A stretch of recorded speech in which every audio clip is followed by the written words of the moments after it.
എബ്രായ ലേഖനം 11-ാം അധ്യായം 24-25 വാക്യങ്ങൾ. വിശ്വാസത്താൽ മോശ താൻ വളർന്നപ്പോൾ പാപത്തിന്റെ തൽക്കാല ഭോഗത്തെക്കാളും ദൈവജനത്തോടുകൂടെ കഷ്ടം അനുഭവിക്കുന്നത് തിരഞ്ഞെടുത്തു. പ്രതിഫലം നോക്കിയതുകൊണ്ട് ഫറവോന്റെ പുത്രിയുടെ മകൻ എന്ന് വിളിക്കപ്പെടുന്നത് നിരസിക്കുകയും മിസ്രൈമിലെ നിക്ഷേപങ്ങളെക്കാൾ ക്രിസ്തുവിന്റെ നിന്ന വലിയ ധനമെന്ന് എണ്ണുകയും ചെയ്തു. ആമേൻ. കഴിഞ്ഞ വെള്ളിയാഴ്ച ഉപവാസ പ്രാർത്ഥനയ്ക്കും വിശ്വാസത്തെക്കുറിച്ചാണ് ചിന്തിച്ചത്. വിശ്വാസം, അതിജീവനത്തിന്റെ ശക്തിയെക്കുറിച്ച് കഴിഞ്ഞ ദിവസങ്ങളിലൊക്കെ ചിന്തിച്ച കൂട്ടത്തിൽ ഏറ്റവും ഒടുവിൽ അതിജീവിക്കാൻ വിശ്വാസമുള്ളവർക്ക് ഏത് പ്രശ്നങ്ങളെയും അതിജീവിക്കുവാൻ കഴിയും. നമ്മൾ ഇന്ന് നേരിടുന്ന ഏത് പ്രതിസന്ധികളെ നാം അതിജീവിക്കേണ്ടവരാണ്. ദൈവം നമ്മെ വിളിച്ചത് അതിനാണ്. ഒരിക്കൽ നമ്മൾ ഇങ്ങനെ ചിന്തിച്ചു, ദൈവത്തിൻ്റെ വിളിയുള്ളവൻ പ്രശ്നങ്ങളെ അതിജീവിക്കും.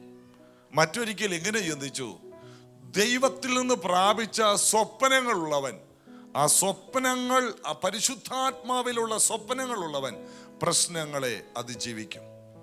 അടുത്തത് നമ്മൾ ചിന്തിച്ചത് എന്താണെന്ന് ഓർക്കുന്നുണ്ടോ? പരിശുദ്ധാത്മാഭിഷേകമുള്ളവൻ പ്രതിസന്ധികളെ അതിജീവിക്കും. ഏറ്റവും ഒടുവിൽ ചിന്തിച്ചത് വിശ്വാസത്താൽ നമുക്ക് പ്രതിസന്ധികളെ അതിജീവിക്കാൻ കഴിയും. നമ്മൾ ഇന്ന് ആയിരിക്കുന്ന ഏത് പ്രശ്നങ്ങളെയും നമുക്ക് അതിജീവിക്കാൻ കഴിയും. എങ്കിലും നമ്മൾ പറയും, ഇല്ല, എനിക്കത് തരണം ചെയ്യാൻ കഴിയില്ല. ആര് പറഞ്ഞു? നാം നമ്മുടെ ജഡത്തിൽ പറയുന്നതാണ്. എന്നാൽ പൗലോസിനെ ഒറ്റ വാക്കിൽ പറഞ്ഞു, ശക്തനാക്കുന്നവൻ മുഖാന്തരം നമുക്കതിനെ അതിജീവിക്കാൻ കഴിയും. നമുക്ക് എന്ത് പ്രശ്നങ്ങളെ അതിജീവിക്കാൻ കഴിയും.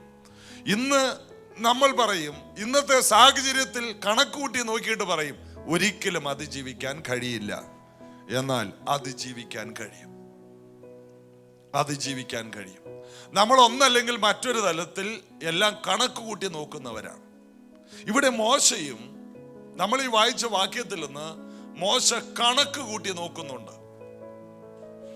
നമ്മുടെ ജീവിതത്തിൽ നാം കണക്ക് കൂട്ടി നോക്കുന്നവരാണ്. എല്ലാവരും കണക്ക് കൂട്ടി നോക്കുന്നവരാണ്. ഇവിടെ മോശ, വിശ്വാസത്തിൽ മോശ വളർന്നപ്പോൾ പാപത്തിന്റെ താൽക്കാല ഭോഗത്തെക്കാൾ പാപം കൊണ്ടൊരു താൽക്കാലിക സുഖമുണ്ട്. ഏത് പാപത്തിലും ഒരു താൽക്കാലിക സുഖമുണ്ട്, ഒരു സന്തോഷമുണ്ട്. ഏത് പാപത്തിലും ഒരു സന്തോഷമുണ്ട് കേട്ടോ. എല്ലാ വ്യക്തികളും അതുകൊണ്ട് അതിൽ നിന്ന് മാറാത്തത്. സിഗരറ്റിൽ എഴുതി വെച്ചിട്ടുണ്ട്, cigarette smoking is injurious to health. ഞാനൊക്കെ ചെറുതായിരിക്കുമ്പോൾ അങ്ങനെയാണ്. ഇപ്പൊ അങ്ങനെയല്ല. ഒരു ക്യാൻസർ പിടിച്ചവന്റെ ഒരു ക്യാൻസർ വന്ന് സിഗരറ്റ് വലിച്ച് ക്യാൻസർ വന്ന് അഴുത്തു പോയ ഒരു പടമാണ് ഇന്ന് സിഗരറ്റ് പാക്കറ്റിൽ. എന്റെ വീട് പണി നടന്നപ്പോ അവിടെ കുറെ പാക്കറ്റ് കിടന്നപ്പോഴേ കുറെ കാലമായി സിഗരറ്റ് പാക്കറ്റ് കണ്ടിട്ട്. ഈ അടുത്ത കാലത്താണ് ഞാൻ എടുത്തു നോക്കിയത്. കാരണം നമ്മുടെ കോമ്പൗണ്ടിൽ നിന്ന് എപ്പോഴും ഇങ്ങനെ ബംഗാളികൾ വലിക്കുന്ന സിഗരറ്റ് പാക്കറ്റ് അത് എടുത്ത് കളയല എൻ്റെ ജോലി. അപ്പോഴാണ് ഇത് കണ്ടത്. ദൈവമേ, ഇത് കണ്ടിട്ട് ഇവരിതെന്താ വിടാത്തെ? കാരണം ഇതെല്ലാം പറഞ്ഞാലും അതിനകത്തൊരു താൽക്കാലിക, ഏത് മദ്യപാനത്തിന് ഇത്രയും തിരക്കെന്താണ്? ഈ കള്ളുഷാപ്പിന്റെ മുമ്പിൽ ഇത്രയും ക്യൂ എന്താണ്?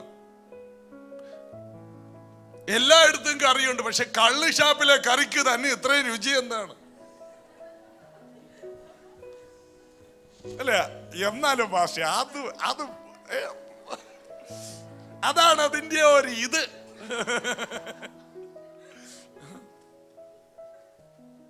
കള്ള് ഷാപ്പിലെ കറി പ്രത്യേകിച്ച് കുട്ടനാട്ട് എഴുതി വെച്ചേക്കാണ്. അവിടെ തന്നെ എല്ലാം മുങ്ങിപ്പോയി. കർത്താവിന് കള്ള് ഷാപ്പ് മുക്കുക എന്നുള്ളത് ഒരു ഹോബിയാണ്. കൂട്ടത്തിൽ ഇപ്പൊ നമ്മൾ മുങ്ങിപ്പോയെന്നേ ഉള്ളു. അപ്പൊ പാപത്തിന് എന്തുണ്ട്? ഒരു താൽക്കാലിക സുഖമുണ്ട്. ഏത് പാപത്തിനും ആ നേരത്തേക്കൊരു സുഖമുണ്ട്. നിങ്ങൾ മനസ്സിൽ ഒരു പാപം ചിന്തിച്ചേ, കുറച്ചു നേരം പാപം ചെയ്യും. അതിനകത്ത് ഒരു പാപം, നമ്മൾ പണ്ട് ചെയ്ത ഒരു പാപം കുറച്ചു നേരത്തേക്ക് മതി കേട്ടോ. അതിനിങ്ങനെ തുടരണ്ട. യേശുവിന്റെ നാമത്തിൽ വെട്ടിക്കളയുന്നത്. അതിനകത്ത് ഒരു താൽക്കാലിക സുഖമുണ്ട്. പക്ഷെ ദൈവം നമുക്ക് തരുന്നത് നിരന്തരം നിലനിൽക്കുന്ന ഒരു സുഖമാണ്. അത് കർത്താവിന് മാത്രമേ നമുക്ക് തരാൻ കഴിയൂ. അപ്പോൾ പാപത്തിന്റെ താൽക്കാലിക ഭോഗത്തെക്കാൾ ആ മോശ വളർന്നപ്പോൾ, ആ വാക്യം എന്താണ്? മോശ വിശ്വാസത്താൽ താൻ വളർന്നപ്പോൾ. വിശ്വാസ ജീവിതത്തിൽ വളരുന്നവർക്ക് മാത്രമേ പാപത്തിന്റെ താൽക്കാലിക സന്തോഷത്തിൽ നിന്ന് വെളിയിൽ വരാൻ കഴിയൂ. വിശ്വാസത്തിൽ വളർന്നില്ലെങ്കിൽ പാപത്തിന്റെ താൽക്കാലിക സുഖത്തിൽ തന്നെ ഒതുങ്ങിപ്പോകും. ഒരു വിശ്വാസി എങ്ങനെ വളരണം? വിശ്വാസത്തിൽ വളരണം. അടുത്തിരിക്കുന്നവരോട് പറ, വിശ്വാസത്തിൽ വളരണം. വെറുതെ വളരരുത്, വെറുതെ വളർന്ന് ചീർത്തു പോകരുത്. എല്ലാവരും വളരുന്ന പോലെ വളരരുത്. നാം വിശ്വാസത്തിൽ വളരണം. വിശ്വാസത്തിൽ വളരണം. വിശ്വാസത്തിൽ വളരുമ്പോഴാണ് ഈ ലോകത്തിന്റെ സുഖത്തെക്കാൾ വലിയ ഒരു സുഖം, നിലനിൽക്കുന്ന ഒരു സുഖമുണ്ട്, അത് നാം അറിയുന്നത്. ഇതെല്ലാം പഠിപ്പിക്കാനാണ് യേശു ക്രിസ്തുവിന്റെ സഭയെ ഇന്ന് ഭൂമിയിലാക്കിയിരിക്കുന്നത്. എല്ലാവരും ലോകത്തിലെ സുഖത്തിലേക്ക് പോയിക്കൊണ്ടിരിക്കുകയാണ്. പുതിയ നിയമങ്ങൾ കൊണ്ടുവരികയാണ് ഗവൺമെന്റുകൾ പോലും. കാരണം താൽക്കാലിക സുഖത്തിന് വേണ്ടി പുതിയ നിയമങ്ങൾ വരികയാണ്. ജനങ്ങൾക്ക് അത് മതി. മദ്യം താൽക്കാലികമായ ഒരു സുഖമാണ്. പിന്നെ ജീവിതകാലം മുഴുവൻ എന്താണ്? നാശമാണ്. ശരീരത്തെ കാർന്നു തിന്നുന്ന മാരക വിപത്താണ് അത് വിളിച്ചു വരുത്തുന്നത്. തേജസ് കുഞ്ഞായിരിക്കുമ്പോൾ അങ്കമാലി ലിറ്റിൽ ഫ്ലവർ ഹോസ്പിറ്റലിൽ അവളെ ട്രീറ്റ്മെന്റിന് കൊണ്ടുപോകുമ്പോൾ അവിടെ കുഞ്ഞുമായിട്ട് ഇങ്ങനെ മണിക്കൂറുകൾ, രാവിലെ പോയാൽ വൈകിട്ട് വരെ ഇങ്ങനെ ഇരിക്കണം. അന്നൊരു ഡോക്ടർമാരെ പരിചയമില്ല, ആരുമായിട്ടൊരു ബന്ധമില്ല. മണിക്കൂറുകൾ ഇരിക്കുമ്പോൾ അവിടെ സമയം പോകാൻ കുറെ കാർട്ടൂണുകൾ വരച്ചു വെച്ചിട്ടുണ്ട്. അതൊന്നും മനസ്സിൽ നിന്ന് മായത്തില്ല. ഒരു ആസ്മ രോഗി, വാരിയെല്ലാം വെളിയിൽ വന്ന ഒരു ആസ്മ രോഗി കൈ നിലത്ത് കുത്തി ആഞ്ഞ് ആസ്മ രോഗനിമിത്തം വലിക്കുന്നത് ഒരു നേഴ്സ് അവിടെ വരച്ചു വെച്ചിരിക്കുന്നത് അവിടെ ഫ്രെയിം ചെയ്ത് വെച്ചിട്ടുണ്ട്. അതായത് നല്ല പ്രായത്തിൽ പൈസ മുടക്കി വലിച്ചാൽ പിന്നീട് പൈസ മുടക്കാതെ വലിക്കാം. എന്റെ മനസ്സിൽ നിന്നും അത് പോയിട്ടില്ല. കാരണം പൈസ മുടക്കി വലിച്ചവരെല്ലാം ഇപ്പോൾ പൈസ മുടക്കാതെ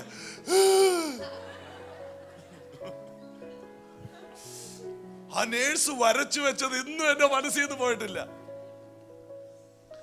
അനേക വാണിംഗ് നമുക്ക് ലഭിച്ചാലും ഇതെല്ലാം തെറ്റാണെന്ന് അറിഞ്ഞാലും അതിനകത്തെ താൽക്കാലിക സുഖത്തിന് വേണ്ടി, മയക്കുമരുന്നിന്റെ സുഖത്തിന് വേണ്ടി, മദ്യത്തിന്റെ സുഖത്തിന് വേണ്ടി, അശ്ലീലങ്ങളിൽ ഒരു സുഖമുണ്ട്, താൽക്കാലികമാണ്.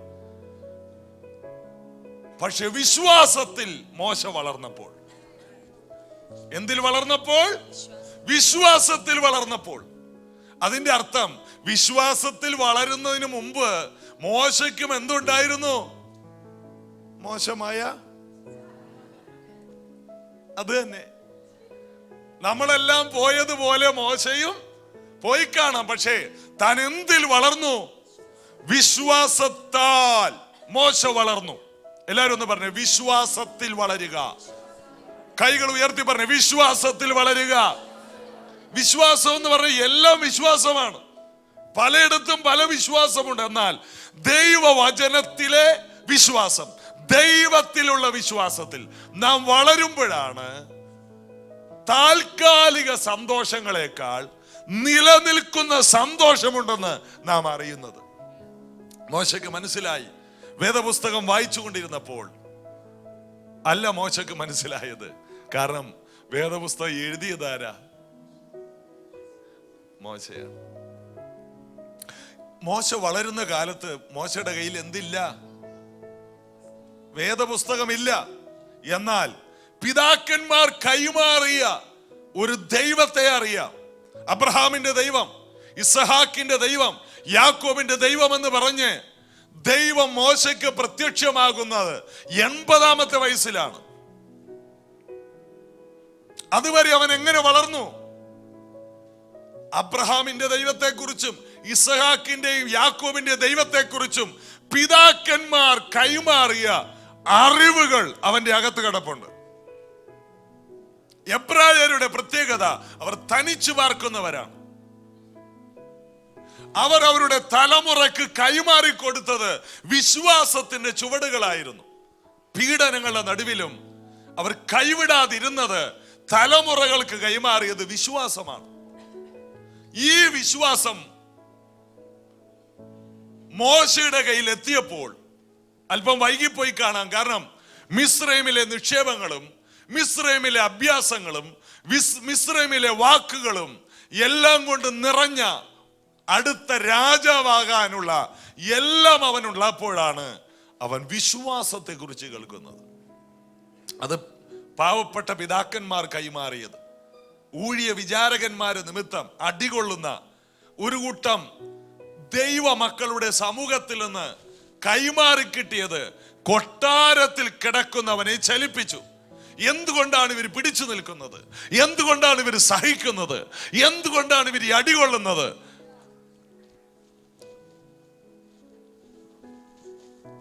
മോശ ചിന്തിക്കാനിടയായി. മോശ വിശ്വാസത്തിലേക്ക് വന്നു. അതുവരെ മോശ ജ്ഞാനത്തിലും മിസ്രൈമിലെ സകല കഴിവിലും സാമർത്ഥ്യത്തിലും അവൻ വളർന്നു. എന്നാൽ അവൻ വിശ്വാസത്തിലേക്ക് വന്നപ്പോൾ മിസ്രൈമിലുള്ള നിക്ഷേപങ്ങളെക്കാൾ മറ്റൊന്നവൻ പഠിച്ചു. ക്രിസ്തുവിന്റെ നിന്ന എന്നൊരു വാക്ക് അവിടെ എബ്രായ ലേഖൻ എഴുതി വെച്ചിരിക്കുകയാണ്. എന്താണ്? 25-ാം വാക്യം. ഫറവോന്റെ പുത്രിയുടെ മകനെന്ന് വിളിക്കപ്പെടുന്നത് നിരസിക്കുകയും മിസ്രൈമിലെ നിക്ഷേപങ്ങളെക്കാൾ ക്രിസ്തുവിന്റെ നിന്ന വലിയ ധനമെന്നെണ്ണുകയും ചെയ്തു. അബ്രഹാമിനോട് ദൈവം പറഞ്ഞു, നിന്നിൽ ഭൂമിയിലുള്ള സകല ജാതികളും അനുഗ്രഹിക്കപ്പെടും, നിന്റെ സന്തതി പട്ടണങ്ങളെ പിടിക്കും. സന്തതികൾ എന്നല്ല, സന്തതി. ആ കാലയളവിൽ ജീവിച്ചിരുന്നവർക്ക് അറിയാം അത് വരുവാനുള്ള ക്രിസ്തുവിനെ കുറിച്ചാണ്. വരുവാൻ പോകുന്ന മശിഹ ക്രിസ്തു. ആ ക്രിസ്തുവിലൂടെയാണ് അബ്രഹാം അനുഗ്രഹിക്കപ്പെടുന്നത്. അബ്രഹാം മുഖാന്തരമല്ല ക്രിസ്തു അനുഗ്രഹിക്കപ്പെടുന്നത്. വരുവാൻ പോകുന്ന, അബ്രഹാമിലൂടെ വരുവാൻ പോകുന്ന ക്രിസ്തു നിമിത്തം അബ്രഹാം അനുഗ്രഹിക്കപ്പെടാൻ പോകുന്നു. നമ്മുടെ കാര്യമൊക്കെ നേരെ തിരിച്ച. നമ്മുടെ പിള്ളേര് വന്നു കഴിയുമ്പോൾ നമ്മുടെ പിള്ളേര് കാരണം നമ്മൾ അനുഗ്രഹിക്കപ്പെടും. പക്ഷേ അബ്രഹാം അനുഗ്രഹിക്കപ്പെട്ടത് എങ്ങനെയാണ്? അബ്രഹാമിലൂടെ പുറത്തു വന്ന ഇസഹാക്ക് നിമിത്തമല്ല, യാക്കോബ് നിമിത്തമല്ല, ജോസഫ് നിമിത്തമല്ല, 12 ഗോത്രങ്ങൾ നിമിത്തമല്ല. ആ ഗോത്രങ്ങളിൽ ഒരു ഗോത്രമായി യഹൂദ ഗോത്രത്തിൽ നിന്ന് പുറത്തു വന്ന, യഹൂദ ഗോത്രത്തിലെ സിംഹമായി വന്ന യേശു ക്രിസ്തു നിമിത്തമാണ് അബ്രഹാം അനുഗ്രഹിക്കപ്പെട്ടത്. അബ്രഹാമിന്റെ അനുഗ്രഹം ഇന്നും തുടരുകയാണ്. ചേർന്നൊരു ഹല്ലേലൂയ പറഞ്ഞേ. അപ്പോൾ അന്ന് ആ കാലത്ത് ജീവിച്ചിരുന്നവർക്ക് എന്തറിയാമായിരുന്നു? ക്രിസ്തുവിനെ അറിയാമായിരുന്നു. വേദപുസ്തകം ഉണ്ടാകുന്നതിന് മുന്നമേ, മോശയ്ക്ക് പർവ്വതത്തിൽ വെച്ച് ന്യായപ്രമാണം കിട്ടുന്നതിന് മുന്നമേ, അന്ന് ജീവിച്ചിരുന്നവർക്ക് എന്ത് ലഭിച്ചിരുന്നു? ക്രിസ്തുവിനെ ലഭിച്ചിരുന്നു. ചേർന്നൊരു ഹല്ലേലൂയ പറഞ്ഞേ. നാം എത്ര ഭാഗ്യമുള്ളവരാണ്. അത് കൈമാറിക്കിട്ടി. നമ്മുടെ പുസ്തകത്തിൽ ക്രിസ്തുവിന്റെ എല്ലാ കാര്യങ്ങളും നിവർത്തിയായത് കൊടുക്കുന്നുണ്ട്. എന്നാൽ അന്ന് ക്രിസ്തുവിൽ ഒന്നും നിവർത്തിയായിട്ടില്ല. പക്ഷേ അന്നേ ക്രിസ്തുവിന്റെ നിന്ദയെക്കുറിച്ച് ആർക്കറിയായിരുന്നു? മിസ്രൈമിലെ മുഴുവൻ നിക്ഷേപത്തെക്കാൾ ക്രിസ്തുവിലുള്ള നിന്ദയാണ് വലിയ നിക്ഷേപമെന്ന് ആരറിഞ്ഞിരുന്നു? ആ കാലത്തുള്ളവർ. അതുകൊണ്ടല്ലേ ഇത് മോശയ്ക്ക് കൈമാറി കിട്ടിയത്. അതുകൊണ്ട് മിസ്രൈമിലുള്ള, ഈജിപ്തിലുള്ള മുഴുവൻ സമ്പത്ത്, ജോസഫ് മുഖാന്തരം എല്ലാ രാജ്യത്തു നിന്ന് വന്ന രത്നങ്ങൾ, സ്വർണം, വെള്ളി, സമ്പത്ത് മുഴുവൻ കുമിഞ്ഞുകൂടിയ ഒരു രാജ്യമായിരുന്നു മിസ്രൈം. ഈജിപ്ത് ഇന്നൊരു ദരിദ്ര രാജ്യമാണ്. ഇന്നൊരു ദരിദ്ര രാജ്യമാണ്. അന്ന് ലോകത്തിലെ ഏറ്റവും സമ്പന്ന രാജ്യമായിരുന്നു. ഇന്നത്തെ അമേരിക്ക എന്നൊക്കെ പറയാം. അതുപോലൊരു സമ്പന്ന രാജ്യം. അതിന്റെ മുഴുവൻ അധികാരിയാകാൻ പോകുന്നത് ആര്? ഇതിന്റെ എല്ലാ അവകാശി മോശ. പക്ഷേ അത് വേണ്ടെന്ന് വെച്ചു. നമ്മൾ ചില കാര്യം വേണ്ടെന്ന് വെച്ചില്ലേ? അതുപോലെയല്ല, ആ കാലത്തുള്ള മുഴുവൻ സമ്പത്ത് വേണ്ടെന്ന് വെച്ച ഒരേ ഒരു മനുഷ്യൻ ആരാണ്? മോശ. എങ്ങനെ? വിശ്വാസത്താൽ. വിശ്വാസത്താൽ മോശയ്ക്ക് മനസ്സിലായി ഇതൊന്നുമല്ല. അവൻ വിശ്വാസത്താൽ കണക്ക് കൂട്ടി. വിശ്വാസം എന്ന് പറയുന്നതും ഒരു കണക്ക് കൂട്ടലാണ്. എൻ്റെ നാളുകൾ നല്ലതാണ്. ഞാൻ വിശ്വാസത്തിന്റെ ചുവട് വെച്ചത് കൊണ്ട് എനിക്കൊരു നല്ല ഭാവിയുണ്ട്, എൻ്റെ കുഞ്ഞുങ്ങൾക്കൊരു നല്ല ഭാവിയുണ്ട്. അഥവാ വിശ്വാസത്തിൽ നിന്ന് ഒന്ന് സമ്പാദിക്കാതെ പെട്ടെന്ന് ഞാൻ മാറ്റപ്പെട്ടാലും ദൈവം എൻ്റെ കുഞ്ഞുങ്ങളെ കൈവിടില്ല. അതൊരു വിശ്വാസമാണ്. കൈകളെ തട്ടി ദൈവത്തെ ആരാധിച്ചു. വിശ്വാസത്തിന് വേണ്ടി നിന്നിട്ട് പെട്ടെന്ന് ഒന്നും ഉണ്ടാക്കാൻ പറ്റിയില്ല, തീർന്നു പോയി, അങ്ങോട്ട് തീരട്ടെ. ദൈവം ജീവിക്കുന്നു. ആ തലമുറകളെ ദൈവം ഓർക്കും. എത്രയോ പേര് അങ്ങനെ സാക്ഷ്യം പറഞ്ഞ സ്റ്റേജാണ് ഈ സ്റ്റേജ്. എത്രയോ അഭിഷിക്തർ നമ്മുടെ മുൻപിൽ ആ സാക്ഷ്യം പറഞ്ഞു. ഞങ്ങളുടെ അപ്പൻ, ഞങ്ങളുടെ അമ്മ ഒന്നും സമ്പാദിച്ചില്ല, വിശ്വാസത്തിന് വേണ്ടി നിന്നു. വിശ്വാസത്തിന്റെ പ്രത്യേകത കണക്കുകൾ കൂട്ടാൻ കഴിയും. വിശ്വാസത്താൽ മോശ വളർന്നപ്പോൾ കണക്ക് കൂട്ടി. എന്താണ്? മിസ്രൈമിലുള്ള പൊന്ന്, വെള്ളി, രത്നം, വിലയേറിയ കല്ലുകൾ, വിലപിടിപ്പുള്ള സൗധങ്ങൾ, വിലപിടിപ്പുള്ള പദവികൾ, വിലപിടിപ്പുള്ള ഭരണാധികാരി എന്ന പദവി, ഇതിനേക്കാൾ ക്രിസ്തുവിന്റെ നിന്ന വലിയത്. ആ നിന്ന പോലും വലിയ ധനമാണ്. യേശുവിന് വേണ്ടി നിൽക്കുമ്പോൾ മറ്റുള്ളവർ പരിഹസിക്കുന്നത് പോലും, ക്രിസ്തുവിന് വേണ്ടി ചിലത് ചെയ്യുമ്പോൾ എല്ലാവരും തള്ളിക്കളയുന്നത് പോലും ഇതിനേക്കാൾ വലിയ ധനമെന്ന് മോശ എന്ത് ചെയ്തു? എണ്ണി. കണക്കുകൾ കൂട്ടണം. നാം കണക്ക് കൂട്ടണം. ഏതാണ് കൂടിയത്? ഈ ലോകത്തിലെ താൽക്കാലിക സുഖമാണോ വലുത്? കണക്ക് കൂട്ടി നോക്കണം. വെറുതെ ഇരിക്കുമ്പോ കണക്ക് കൂട്ടണം. ഏതാണ് വലുത്? ദാവീദ് പറയുകയാണ്, കൊട്ടാരത്തിൽ ഇരിക്കുന്നതിനേക്കാൾ രാജാവിനേക്കാൾ നല്ലത് ദൈവത്തിന്റെ ആലയത്തിലെ വാതിൽ കാവൽക്കാരനായിരിക്കുന്നതാണ് കുറച്ചും കൂടി നല്ലത്. കണക്ക് കൂട്ടി നോക്കി. ആര്? കാട്ടിൽ നിന്ന് അഭിഷേകം ചെയ്യപ്പെട്ട് നാട്ടിൽ വന്ന നാട്ടുകാരെ രാജാവായപ്പോഴും അവന്റെ കണക്കുകൂട്ടൽ കൃത്യമാണ്. മാത്രമല്ല, ഒരു കാര്യം ഞാൻ ആഗ്രഹിക്കുന്നു, യഹോവയുടെ മനോഹരത്വം കാണണം, ആ മന്ദിരത്തിൽ ധ്യാനിക്കണം. രാജാവ് ഇവിടെ ഇരിക്കുന്നതിനേക്കാൾ നല്ലതാ മന്ദിരത്തിൽ മുഴങ്കാൽ മടക്കുന്നതാണ്. വിലയേറിയത് എന്തെന്ന് കണക്ക് കൂട്ടാൻ നമ്മൾ പഠിക്കണം. ഈ ഭൂമിയിൽ കാണുന്ന എല്ലാവരും കണക്ക് കൂട്ടുന്നുണ്ട്. നമ്മുടെ വീട്ടിൽ ഒരു പട്ടി ഉണ്ടെങ്കിൽ നമ്മൾ വീട്ടിലോട്ട് വരുമ്പോൾ ആ പട്ടി വാലാട്ടുന്നത് പോലെ എന്താണ്? ഇതെന്റെ യജമാനാണ്, എനിക്ക് എല്ലാ ദിവസവും ചോറ് തരും, ഞായറാഴ്ച കുറച്ച് എല്ലുമുട്ടിയും തരും. കണക്കുകൾ അവനറിയാം, അവൻ കണക്ക് കൂട്ടുന്നു. ആ വീട്ടിലോട്ട് നമ്മളാരെങ്കിലും കയറി ചെന്ന അവൻ ഇങ്ങനെ കിട്ടാട്ടോ, അവൻ ചോദിക്കും എന്താടാ. അവന്റെ ഒരു രീതിയുണ്ട്. പക്ഷെ യജമാനം വരുമ്പോൾ അവരൊരു കണക്കൂട്ടലുണ്ട്. എന്താണ്? എനിക്ക് കടിക്കാനും തിന്നാനും കുടിക്കാനും ഒക്കെ തരുന്ന ആളാണ്. ഒരു കണക്കൂട്ടലുണ്ട്. ഇവിടെ അക്വേറിയത്തിൽ ഒരു മീനുണ്ടായിരുന്നു, ചത്തുപോയി, അല്ലെങ്കിൽ നാട് നീങ്ങി എന്ന് പറയാം. തീറ്റ കൊടുക്കുന്ന 1-2 ആൾക്കാരുണ്ട് സ്ഥിരമായിട്ട്. ഞങ്ങൾ അതിലെ പോകുമ്പോ അവൻ ആ അക്വേറിയത്തിൽ കിടന്ന് കാണുന്ന കാട്ടായം. കാരണം അവന് കണക്കൂട്ടല്ല. എല്ലാവരും പോയാൽ കിടന്ന് കാണിക്കത്തില്ല. ആ വലിയ മീനാ ഇടിക്കും, അതേലിട്ട് ഇങ്ങനെ ഇടിക്കും. അവർക്ക് പോലും എന്തുണ്ട്? ഒരു കണക്കൂട്ടലുണ്ട്. ഈ വരുന്ന പുള്ളിയാണ് എനിക്ക് എന്തെങ്കിലും. ഒത്തിരി പേര് ഇതിൽ അങ്ങോട്ടും ഇങ്ങോട്ട് തേരാപ്പാര നടക്കുന്നുണ്ട്, അവർക്ക് മൈൻഡ്. പക്ഷെ ഇന്നയാള് എനിക്ക്, അവര് പോലും കണക്ക് കൂട്ടിയാ ജീവിക്കുന്നത്. നമ്മൾ റോഡ് ക്രോസ് ചെയ്യുമ്പോൾ പോലും നമ്മൾ കണക്കുകൾ കൂട്ടുമല്ലേ? എങ്ങനെയാണ്? 1, 1, 2 അങ്ങനെയാണ് കണക്ക് കൂട്ടുന്നത്. അല്ല, ആ വണ്ടി ഇത്ര സ്പീഡിലാ വരുന്നത്, അതൊരു സൈക്കിളുകാരനാണ്, അന്ന് അങ്ങോട്ട് പോയേക്കാം. വേറൊരു ബൈക്കർ, എന്റെ പൊന്നെ ഞാനില്ല. എന്താ കാരണം? ഒരു കണക്കുണ്ട്, ആ വണ്ടിക്ക് ഇത്രയും സ്പീഡുണ്ട്. അപ്പൊ ഈ റോഡ് ക്രോസ് ചെയ്യണമെങ്കിൽ കാർ അവിടെ ദൂരെയാണെങ്കിൽ എന്ത് ചെയ്യും? ചിലർ റോഡിനെ നടുക്ക് എന്നിട്ട് ഇങ്ങോട്ടും ചാടും അങ്ങോട്ടും ചാടും. കാരണം കണക്കില്ലാത്തവർ അങ്ങോട്ടും ഇങ്ങോട്ടും ചാടിക്കും. പക്ഷെ കണക്കൂട്ടുന്നവർ അവിടെ നിൽക്കും. അറിയാം, ജീവിതത്തിന്റെ അനുഭവത്തിൽ നിന്ന്, ഇത്രയും വർഷം റോഡ് ക്രോസ് ചെയ്തതിൽ നിന്ന് ഒരു കാര്യം അറിയാം. എന്തറിയാം? ഈ വണ്ടി കണക്കുണ്ട്. വണ്ടി ഓടിക്കുമ്പോൾ ഇപ്പൊ ഫ്രണ്ടില് പെമ്പിള്ളേര് അല്ലെങ്കിൽ അമ്മച്ചിമാര് സ്കൂട്ടർ ഓടിച്ചുകൊണ്ട് പോകുമ്പോ പുറകെ പോകുന്ന ഞങ്ങൾക്കൊരു കണക്കൂട്ടലുണ്ട്. ലെഫ്റ്റിലോട്ടാണ് ഇൻഡിക്കേറ്റർ എങ്കിൽ ഓർത്തോ റൈറ്റിലോട്ടാണ് ഒരു കണക്കൂട്ടലുണ്ട്. ഇത് ചേച്ചിയാ ഓടിക്കുന്നത്.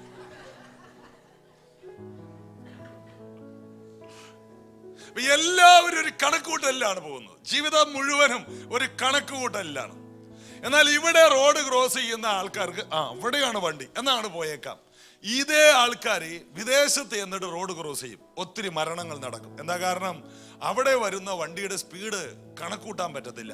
അത് 160 കിലോമീറ്റർ സ്പീഡിലാണ്, ഇത് 60 കിലോമീറ്റർ സ്പീഡിലാണ്. 100 കിലോമീറ്റർ കൂടുതലാണ്. റോഡിന്റെ നടുക്കെത്തുമ്പോൾ, അപ്പച്ചനും അമ്മച്ചി റോഡിന്റെ നടുക്കെത്തുമ്പോഴാണ് വണ്ടി വന്ന് ഇടിക്കുന്നത്. കാരണം വളരെ ദൂരെ കാണുന്ന വണ്ടി റോഡിന്റെ പകുതി എത്തുമ്പോഴേക്കും വന്ന് ഇടിച്ചിരിക്കും. കണക്കൂട്ടലുകൾ തെറ്റിപ്പോകുന്നു. എന്തുകൊണ്ട് ആത്മഹത്യ ചെയ്യുന്ന ആൾക്കാര്? കണക്ക് കൂട്ടൽ തെറ്റിപ്പോകുന്നു. വലിയ സ്വപ്നങ്ങൾ നെയ്തവരാണ്, കണക്കൂട്ടൽ തെറ്റിപ്പോയി.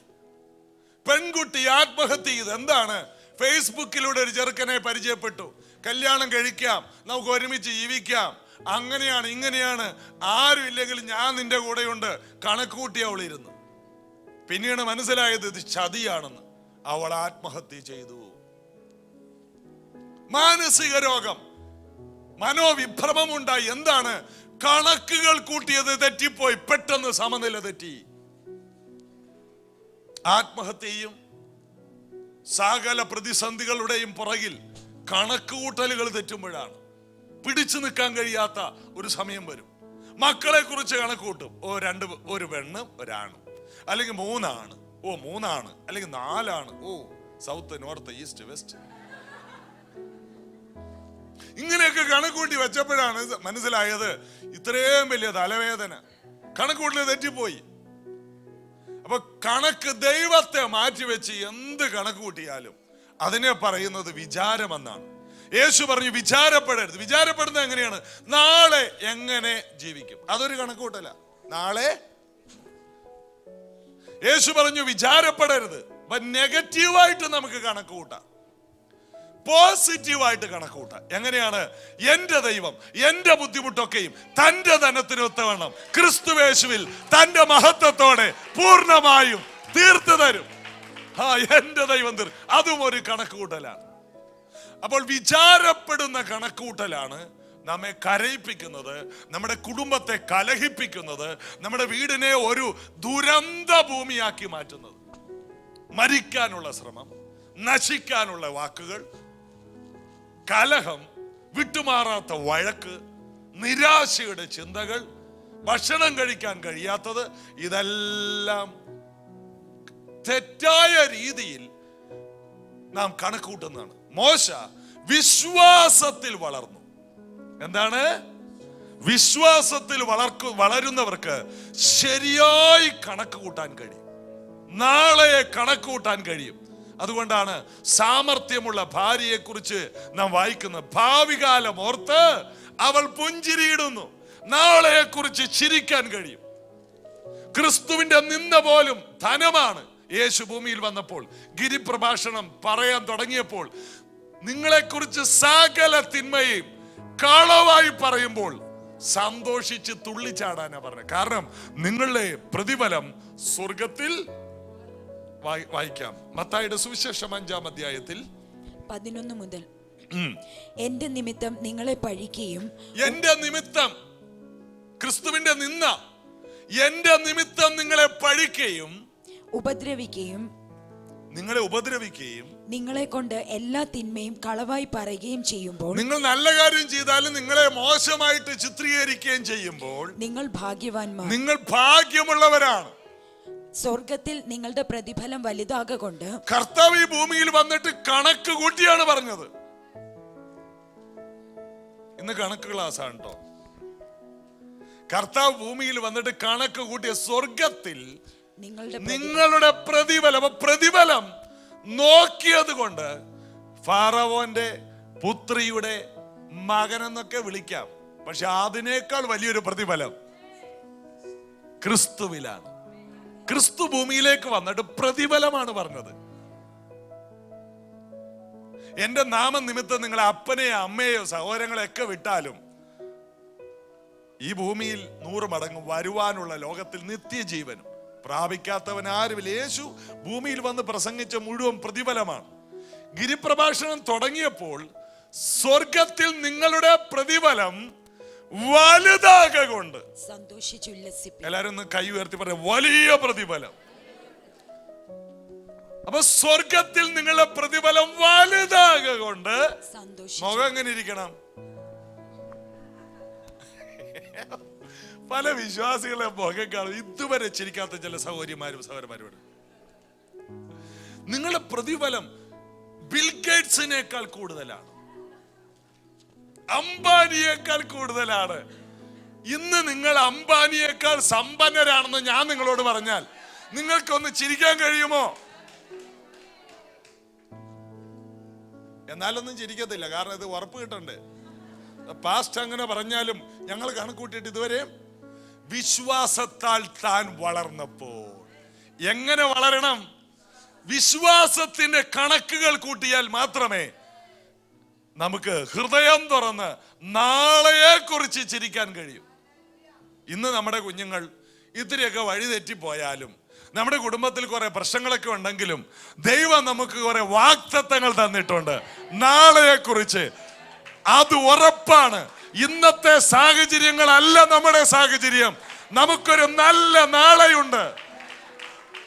അതുകൊണ്ട് യേശു പറയുന്നു, സ്വർഗത്തിൽ നിങ്ങളുടെ പ്രതിഫലം വലുതാകൊണ്ട് സന്തോഷിച്ച് തുള്ളിച്ചാടുവിൻ. അതിന്റെ അർത്ഥം നിങ്ങൾക്ക് മുമ്പേ ഉണ്ടായിരുന്ന പ്രവാചകന്മാരെ അവർ അങ്ങനെ തന്നെ നിങ്ങൾക്ക് മുമ്പേ ഉണ്ടായിരുന്ന മോശ ഉൾപ്പെടെയുള്ളവർക്കെല്ലാം ആ നാളുകളിൽ വളരെയധികം പ്രയാസങ്ങൾ നേരിട്ടു.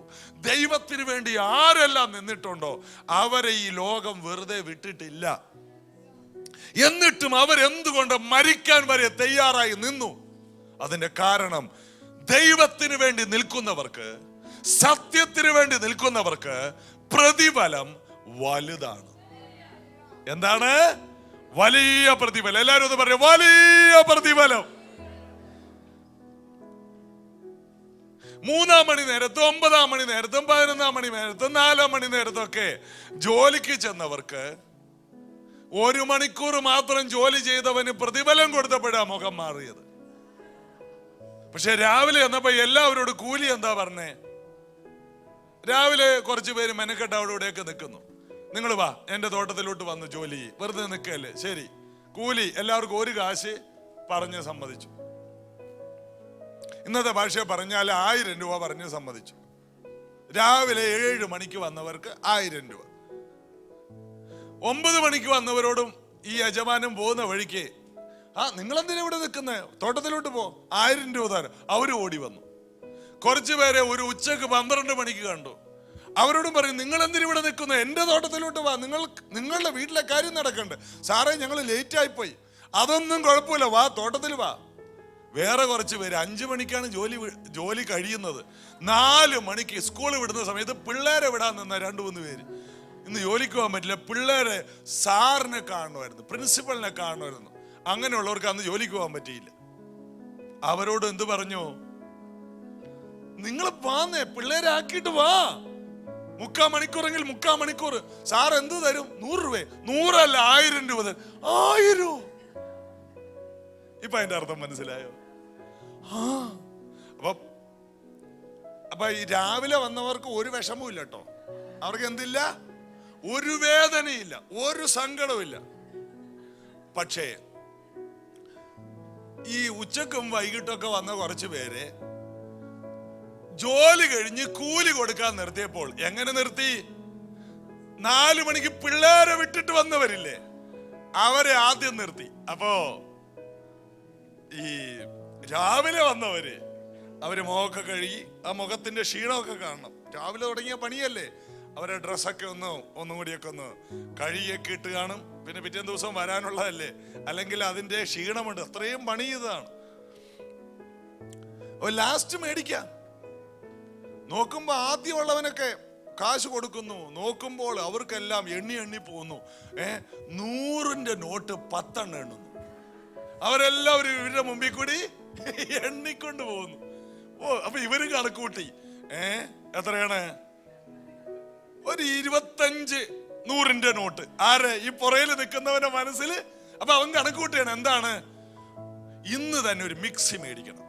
ക്യൂവിൽ നിന്നുകൊണ്ട് ഒത്തിരി കാര്യങ്ങൾ ഇവർ ബെഡൊക്കെ നനഞ്ഞു പോയതാണ്, ഒരു ബെഡ് മേടിക്കണം. നമ്മുടെ മറ്റേ കിറ്റിൽ അത് കിട്ടിയില്ല, അതങ്ങോട്ട് മേടിക്കണം.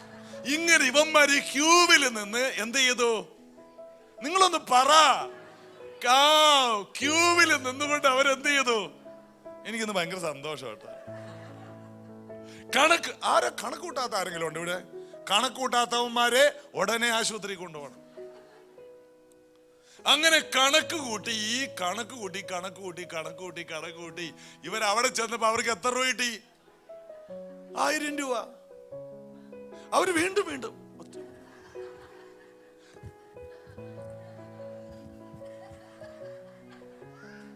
ഇതാണ് ഏറ്റവും വലിയ വേദന. ഏതാണ് വേദന എന്നറിയാമോ? നമ്മുടെ വീട്ടിൽ കറണ്ട് പോയാൽ ഒരു വേദനയില്ല, ബാക്കിയുള്ള വീട്ടിൽ അവിടെ കറണ്ട് ഉണ്ട്. ഇവിടെ എല്ലാ വീട്ടിലും. ഇപ്പൊ നമ്മുടെ വീട്ടിൽ കറണ്ട് പോയ ഉടനെ നമ്മൾ സമാധാനമായി, കാരണം അവരുടെ വീട്ടിലും കറണ്ട്. ഇതാണ് നമ്മുടെ വേദന. ലോകത്തിലെ ഏറ്റവും വലിയ വേദന എന്നാണ് ഈ വേദനയെ കുറിച്ച് എനിക്ക് പറയാനുള്ളത്. അപ്പോൾ പുറകിൽ നിന്നവന് വലിയ കണക്കൂട്ടലാണ്, മുമ്പിൽ നിന്നവന് കണക്കൂട്ടാൻ നേരം കിട്ടിയില്ല. ഉള്ളത് കിട്ടിക്കഴിഞ്ഞപ്പോഴാണ് കൂട്ടുന്നത്. 1 2 3. മറ്റവൻ അങ്ങനെയല്ല, അവൻ അത്രയെങ്കിൽ. അതുകൊണ്ടാണ് അവൻ പറഞ്ഞത്, രാവിലെ തൊട്ട് വൈകിട്ട് വരെ നിന്ന എന്നെയും അവനോട് നീ സമനാക്കിയില്ലേ. കണക്ക് കൂട്ടലിന്റെ ബുദ്ധിമുട്ടാണ്. കർത്താവ് പറഞ്ഞു, സ്നേഹിത, നിന്റെ കണ്ണ് എന്തിനാ കടിക്കുന്നത്? ഞാൻ നിന്നോടൊരു കൂലി പറഞ്ഞില്ലേ, അതല്ലേ ഞാൻ നിനക്ക് തന്നത്.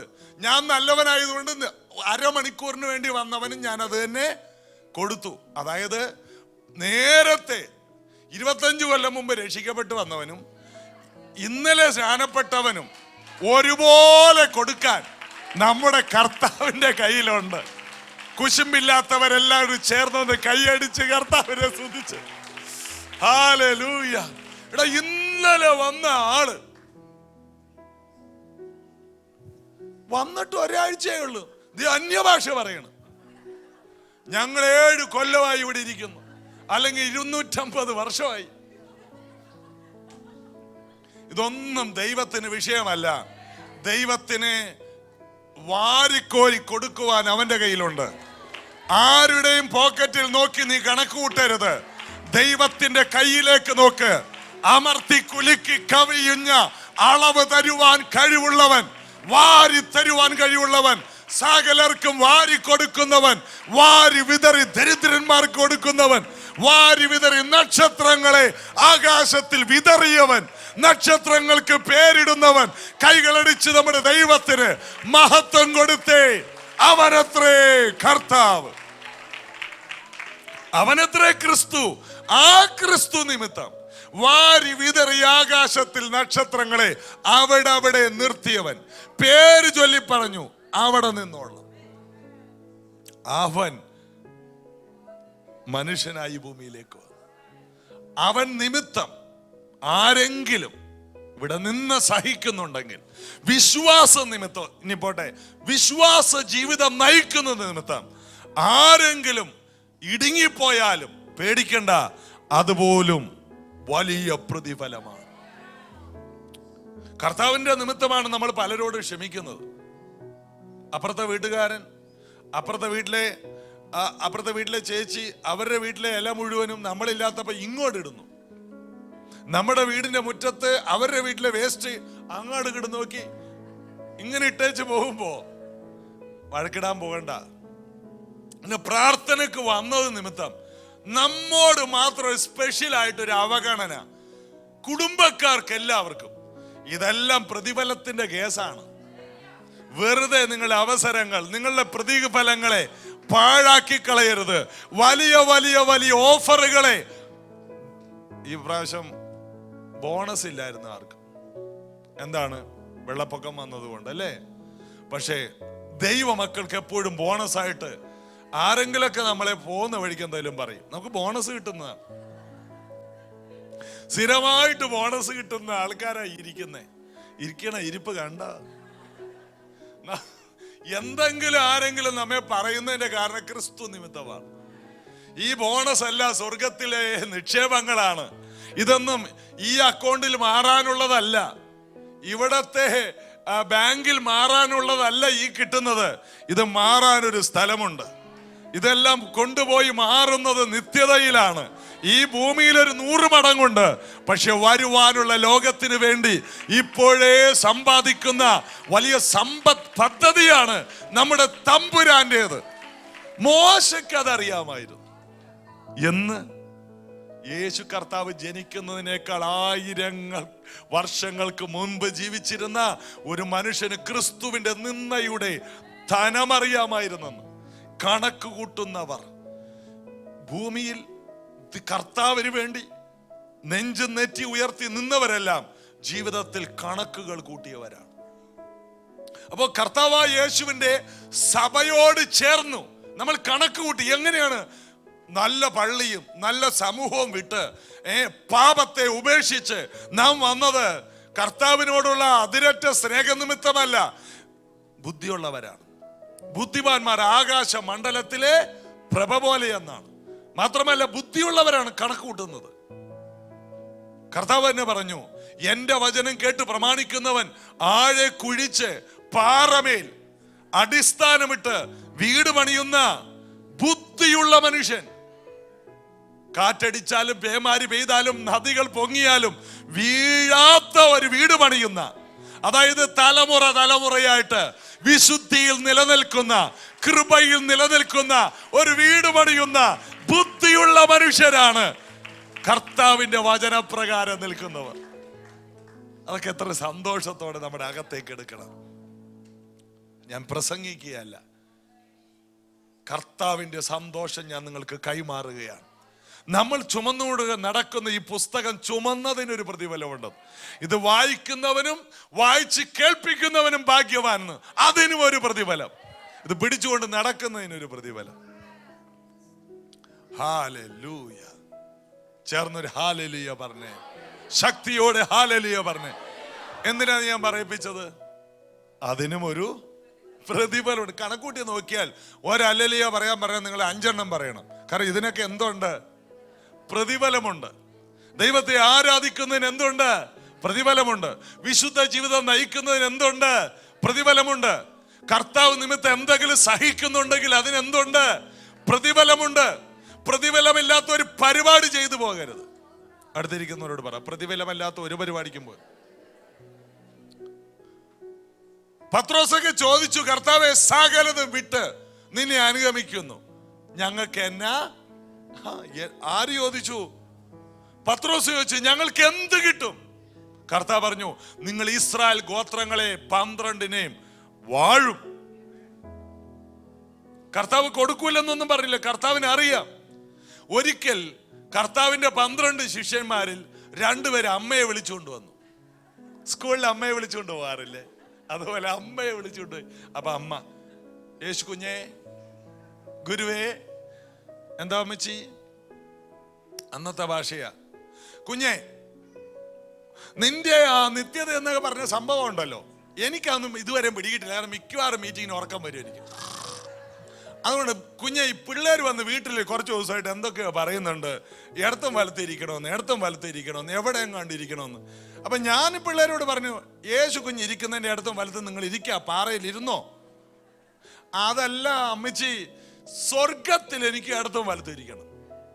ആരൊക്കെയാ പറഞ്ഞത്? യോഹന്നാനും യാക്കോബും. അവർ കണക്കുകൾ കൂട്ടിയവരായിരുന്നു. ആരെ? അവരെ കീറിയ വല തുന്നുന്നവരായിരുന്നു. എന്തിനാ കീറിയ വല തുന്നിയത്? ഒരു പുതിയ വല വാങ്ങാൻ ഇത്രയും കാശാവും. കീറിയത് ഒന്നുകൂടി തുന്നിയാൽ, കുറച്ചും കൂടി മീനെ പിടിച്ചാൽ അത്രയും ലാഭമാണ്. അങ്ങനെ കണക്കൂട്ടിയ ബുദ്ധിമാന്മാരാണ്. അതുകൊണ്ടാണ് പഴയ വല ഒരു തുന്നിയത്. മോശക്കാരൊന്നുമല്ല. അവരാണ് അമ്മയെ വിളിച്ചുകൊണ്ട് വന്നത്. അമ്മയോട് യേശു പറഞ്ഞു, ഞാൻ കുടിക്കുന്ന കുറെ പ്രശ്നങ്ങളുണ്ട്, ഇവര് കുടിക്കുമോ? ഇവര് ചാടിക്കേറി കുടിക്കും. എന്താ കാരണം അങ്ങനെ പറയാൻ കാരണം? അവർ തയ്യാറായി ഇറങ്ങിയവരാ. ഷഖരബഖലാസി. ഇന്നത്തെ രീതിയിൽ ചിന്തിക്കരുത്. അവർക്ക് മനസ്സിലായി, ഞാൻ കുടിക്കാൻ പോകുന്നത്, ഞാൻ മരിക്കും, ഗോതമ്പ് മണി നിലത്ത് വീണ് ചാകും. അതുപോലെ എന്റെ കൂടെ ഉള്ളവർക്ക് ഇതേ അനുഭവങ്ങൾ ഉണ്ടാകും. അവർ പറഞ്ഞ് തയ്യാറാണ്. എങ്കിലും നിത്യതയിൽ, മരണാനന്തര നിത്യതയിൽ ഞങ്ങൾക്ക് ഇടത്തും വലത്തും ഇരിക്കണം. പ്രതിഫലം നോക്കിയവരായിരുന്നു. മോശ പ്രതിഫലം നോക്കിയതിനേക്കാൾ കുറച്ചുകൂടി കടന്ന പ്രതിഫലം നോക്കിയവരായിരുന്നു മീൻപിടുത്തക്കാർ. കൈകളടിച്ച് കർത്താവിനെ ആരാധിച്ചേ. കണക്കുകൾ കൂട്ടുന്നവർ. ഇന്ന് ഇതിനകത്തിരിക്കുന്നവർ വെറുതെ കൈയടിക്കരുത്, വെറുതെ ദൈവത്തെ ആരാധിക്കരുത്, വെറുതെ സ്തുതിക്കരുത്. ഇതിനെല്ലാം പ്രതിഫലമുണ്ട്. കണക്കുകൾ കൂട്ടുന്നവർ. ഈ മാർഗം വെറുതെയല്ല, ഈ മാർഗം ചെറിയ കാര്യമല്ല. മരിച്ചാൽ പോലും ഉയർത്തി നിൽക്കുന്ന മാർഗം, വാളിന് മുമ്പിൽ ആമേൻ അനുഗ്രഹമുള്ള മാർഗം, പീഡനങ്ങളുടെ മുൻപിൽ വർദ്ധിച്ചു വരുന്ന ഒരു മാർഗം, എന്തിനും പ്രതിഫലമുള്ള മാർഗം, എങ്ങോട്ട് തൊട്ടാലും പ്രതിഫലം, ഏത് വഴിക്ക് തിരിഞ്ഞാലും പ്രതിഫലമുള്ള ഇതുപോലൊരു മാർഗം ക്രിസ്തീയ മാർഗമല്ലാതെ വേറെ ഒന്നുമില്ല.